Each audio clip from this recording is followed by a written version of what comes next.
Hey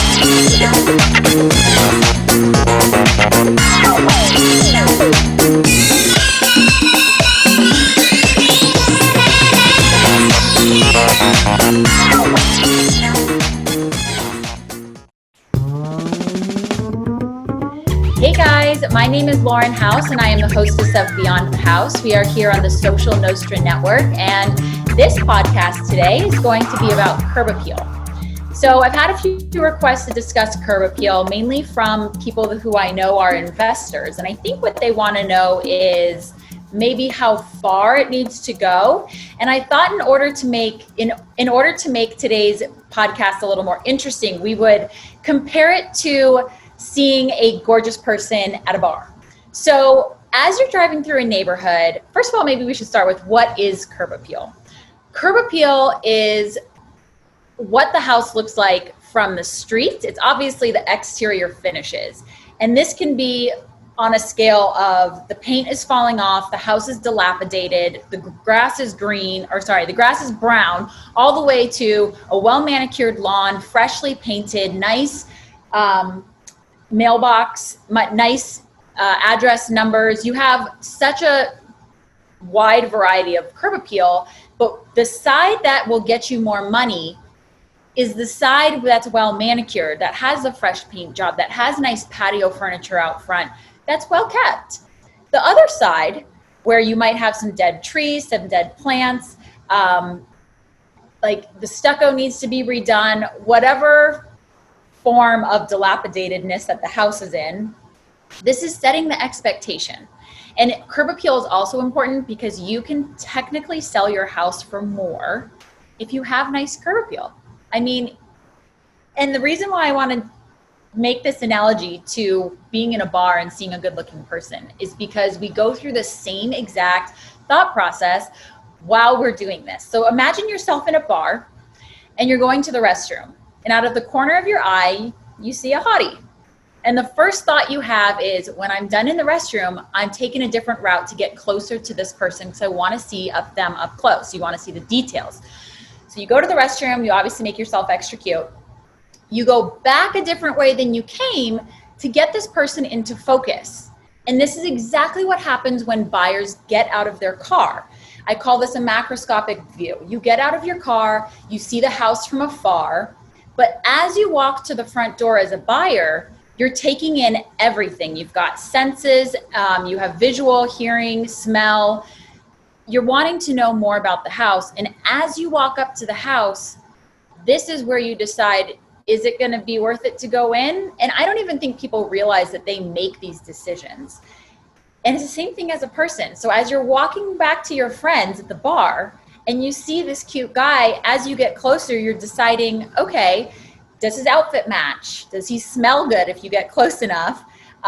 What's he eating? How are his manners? These are all little things that you are noticing that I don't even think, again, that anybody's realizing all the judgments technically that we're making, but they are all the minute decisions that make up the big decision. Should I keep walking or should I talk to him?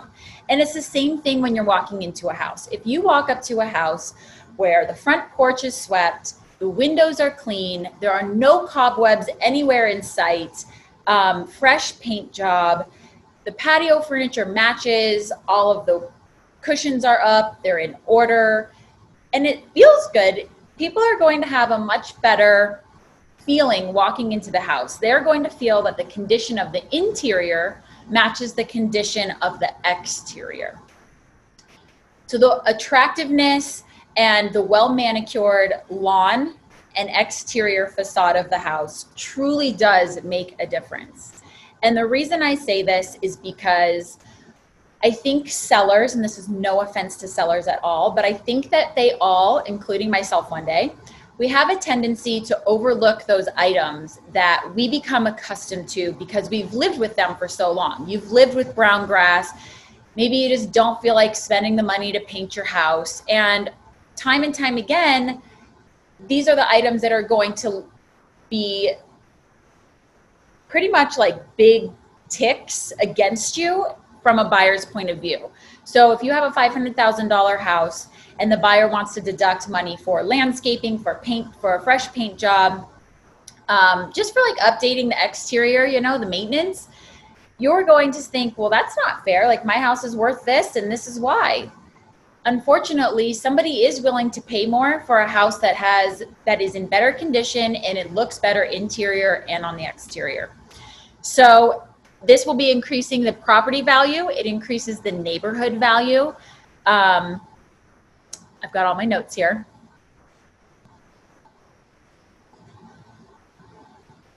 And like I said, it's the main things that you look at when you're walking up. So I have walked up to houses where you walk in and on the inside you're thinking, how does this interior match the exterior? And it doesn't. So I would definitely say keep the exterior clean, paint it if you can, remove any weeds from the driveway. Some of these are small stuff. Maybe just replace the address numbers so that they're a little bit more updated and modern instead of something that's been there for years and years.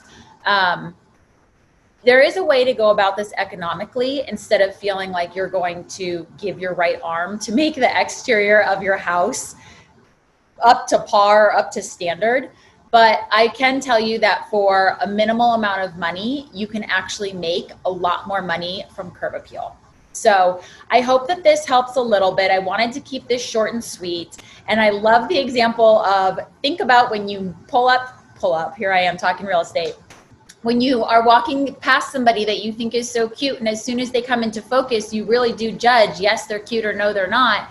And if you want to pursue it, and their ensemble, how they stand, how they look, how they treat their friends, are they loud, are they quiet, that is all their curb appeal, if you will. And that is the deciding factor if you want to move forward or not. And you're going to judge, whether you want to or not, you're going to judge who they are as a person because of the first impression that you had. And that's the same way it is with a house. People will absolutely judge the interior by the exterior. So you might as well make your first impression last and make your first impression count, because you only have one time to make a first impression. So please feel free to let me know if you have any questions. My Instagram is below, and I'm always happy to go over anything with you and help you understand a little bit better if this was not helpful.